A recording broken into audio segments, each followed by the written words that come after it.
Welcome, everyone. And we have Jerome and Michelle. So Jerome and Michelle are our advisors, and they're both veterans, and we're so excited to have them here today. Jerome Ford is a Marine, and he works at BET Creative, and he's the director of creative there. And then we have Michelle Alban. Do I say that right? I usually say, okay, I usually pronounce in Spanish. Perfect. So Michelle is the head of social impact and communications at ViacomCBS Americas. So we're excited to have her here, and she's an Air Force veteran. We used to work together at NBC, so it's nice to be working together again here at ViacomCBS. Okay, so without further ado, let's get into it. I think, Jerome and Michelle have a lot of amazing stories to share. And I know throughout all of these meet and greets, you've gotten a lot of advice and nuggets. So of course, Jerome and Michelle, throw that in there when you can. But I want to hear about the exciting time, Michelle, when you turned Air Force One down. So can you tell us a little bit about that? I joined the Coast Guard because I'm Florida. I'm a Florida girl, born in New York, Jackson Heights, but went to Florida and I wanted to be in the water, wanted to do in the Coast Guard. And they said, oh, you have to cut your hair. And I'm like, wait, what? No, I'm not cutting my hair.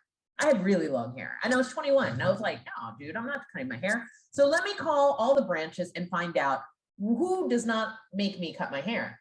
Air Force said, no, of course you don't have to cut your hair. You just put your hair up and you're good.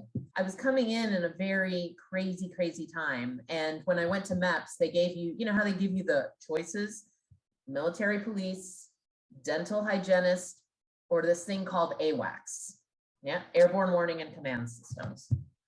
I was like, yeah, I don't know. I don't even like to fly commercial, so I'm not doing this AWACS. So 1 MP, I'll be a military police. No, 1 hygienist, dental hygienist, 2 the MP, and 3 this AWACS thing. And then when I went to MEPS, they were like, listen, this is not a mall where you pick and choose. You're going into AWACS.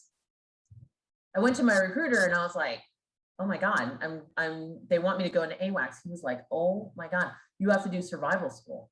So my boss, who's amazing, Master Sergeant Rick Hitzel, said, I'm going to be really hard on you right now. You have to prove yourself to this team. Otherwise you will never get any respect. So I had, I don't know if many of you know AWACS, but we're in the air all the time. We're on the air sometimes 2 or 3 days because we refuel in the air.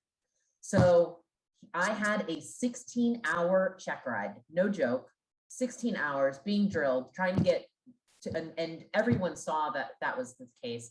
And it took that for everyone to respect me and so that I can be in Echo flight. So well respected.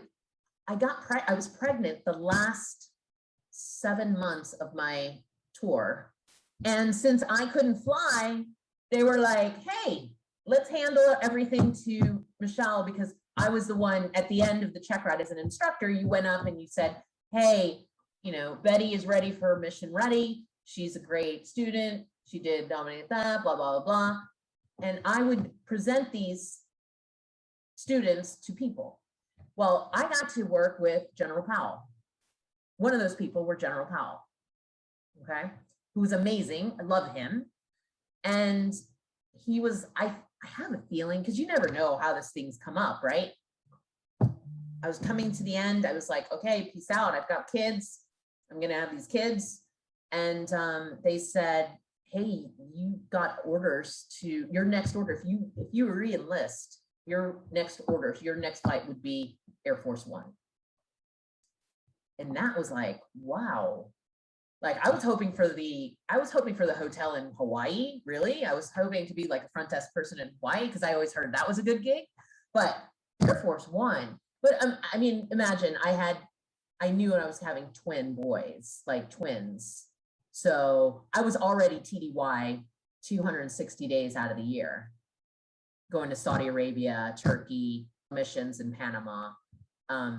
So I knew that probably wouldn't be great for my kids. So that is how, long story short, that is a long story long, that's how I turned down Air Force One. That's impressive.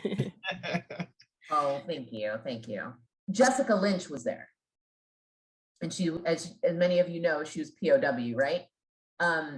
and when she went up, she did say something that resonated so strong with me. And I want to share it with you guys because I think it's really important to know. She said, look, I've got a story, like everybody knows my story, but each veteran has a story. We all have stories, like impressive stories. We do, because we did something so extraordinary that other than people that have already done that, they don't understand it, So I just wanted to share that with you. It's a good lead in for Jerome. So tell us an impressive story from being in the military. I can't what was your road to the military? Yeah, I can't top that. I can't top Air Force One. Wow, my road to the military. My story is kind of crazy. But I'll just start. I'm from Cincinnati, Ohio. And I was going to college to play football. I was all-state cornerback in Ohio. And long story short, my grades weren't good enough to play Division I football. They wanted to the schools that I was going to, they wanted to redshirt me, which means that you sit out for your first year. And then, once you can show that academically you're up to par, then you can play. So I didn't want to wait that long, so I was like, well, if I can't play football, I'm going into the Marine Corps. Went into the Marine Corps, graduated top of my class. First duty station was Quantico.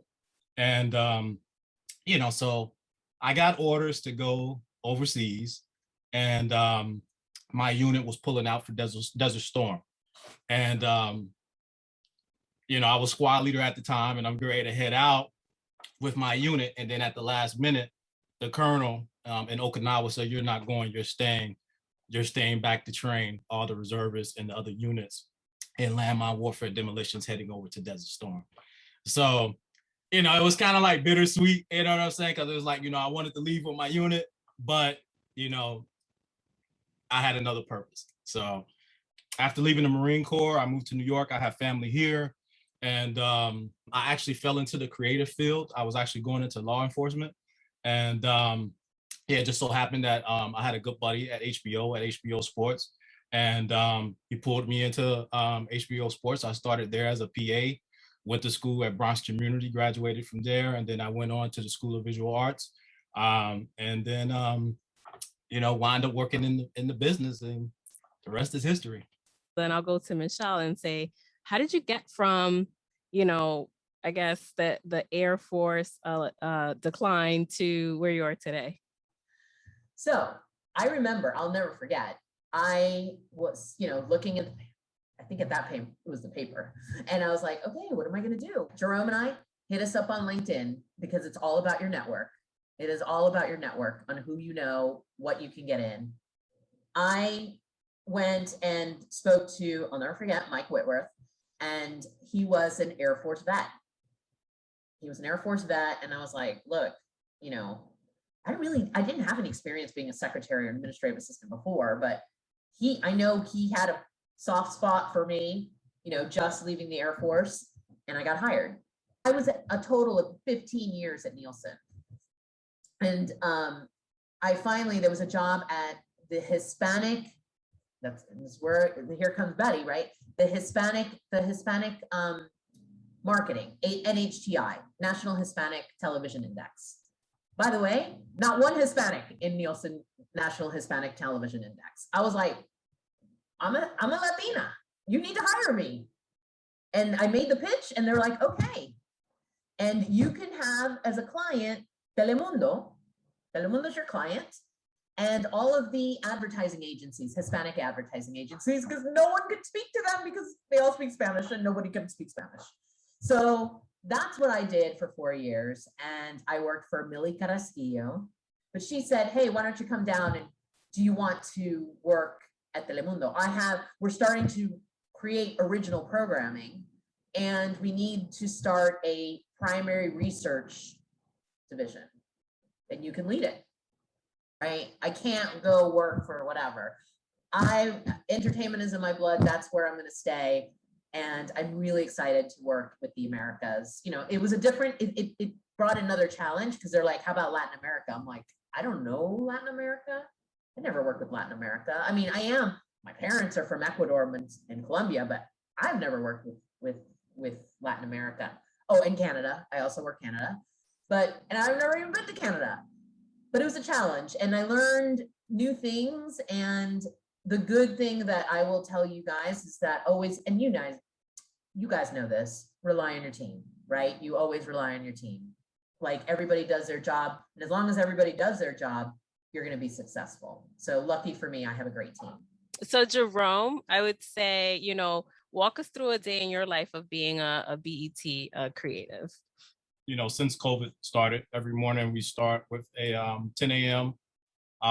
Staff meeting on Zoom. And we just, go over all the projects that are due that day, basically give an update. And, I basically oversee a team of creatives, and, we come up with all the commercials or we call them promos, but, commercials for the shows that air on our network. So, if it's a small project, I'll have a producer and, just go over the what we call a one sheet. I'm sure you guys are familiar with. Just go over that with them. Just give them my ideas on how we should promote the show. They can take it or leave it. I usually like for them to come up with their own ideas. I just give them some direction. They will then, go do their research, come back with a script, and then I'll give them feedback on their script, what's working, what's not working. And, and then from there, just have them set up their edit time and pull any other assets that are needed for their edit. And then they go into edit, they cut the piece together, they record a VO, they finalize it, and it's out on the air. So that's a short project. Right now I'm working on the Hip Hop Awards, which would be, usually it should be like a 3-month project from start to finish. That doesn't always happen. A lot of times it's like that time is cut in half. So, it's, it starts with, a creative brief. Everything starts with your creative brief from the marketing team. And then from there, I sit down with my team and we figure out the best way to promote the show based on the positioning from the marketing team. And again, that consists of, just lots of research, gathering assets, finding out what talent is involved with the show, possibly getting them to record liners for us. So we write all that down, put it in what's called a creative deck. I would then pitch it to my boss. We would then pitch it to his boss, and then pitch it to his boss, and all the way up the chain. Then from there, we will bring in what's called, bring in a production company or other vendors, be it like a graphic design company. And, we'll basically, just decide on just an overall look and feel for the show. We will shoot the campaign, then we come back into edit, we put everything together and get it out on air. So that's basically my job every day, all day, 24/7. I do have a website, it's jeromeford.com, where you can just see, some of the work that I've done at BET.